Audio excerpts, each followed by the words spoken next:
இப்ப ஜுன்ஜுன்வாலான்னு சொல்லி ஷேர் மார்க்கெட்ல 13,000 கோடிக்கு சொந்தக்கார். அவர் சாகும்போது சொல்றாரு, my worst investment is my health. I would recommend you all to invest most in health அப்படின்னு சொல்லிட்டு செத்து விட்டார். 13,000 கோடிக்கு அதிபதி. ஸ்டீவ் ஜாப், வர்த்தக உலகத்திலே பல கோடிகளை குவித்து விட்டேன், நான் ஒரு உலக பணக்காரன், ஆனால் மருத்துவமனையிலே இன்றுதான் நான் உணர்கிறேன் என்னிடம் இருக்கின்ற பணம், என்னுடைய புகழ் அத்துணையும் என்னுடைய மோசமான உடல்நிலைக்கு முன்னால் செல்லா காசாகிவிட்டது. அந்த மருத்துவ உபகரணங்களின் சத்தம் மட்டுமே எனக்கு கேட்கிறது. என்னுடைய உடல் வலியை என்னால் தாங்க முடியவில்லை.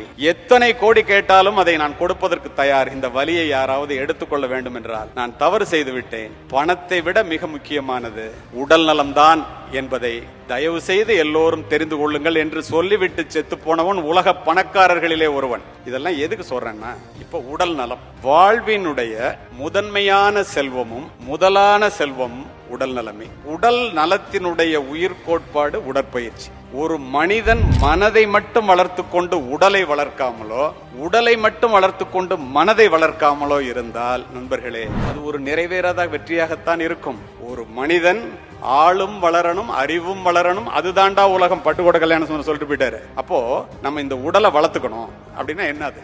ஒரு வாரத்துக்கு 168 மணி நேரம். 1 மணி நேரத்தை ஒரு வாரத்திற்கு உங்கள் உடல் நலத்திற்காக நீங்கள் செலவு செய்தால், இல்ல நான் ரொம்ப பிஸியா இருக்கேன், எனக்கு அதுக்கெல்லாம் நேரம் இல்ல அப்படின்னா, பொள்ளாச்சியில இருந்து நான் சென்னைக்கு போறேன், ரொம்ப பிஸி, ரொம்ப அவசரம், பெட்ரோல் போடுறதுக்கு நேரம் இல்ல அப்படின்னா, உங்களுடைய பயணம் எப்படி பாதியிலேயே தடைப்பட்டு போய்விடுமோ நண்பர்களே. உடல் நலத்திற்காக நீங்கள் நேரத்தை ஒதுக்கவில்லை என்றால் நம்முடைய பயணம் பாதியிலேயே தடைப்பட்டு போய்விடும். இதில் எந்த விதமான மாற்று கருத்தும் இல்லை.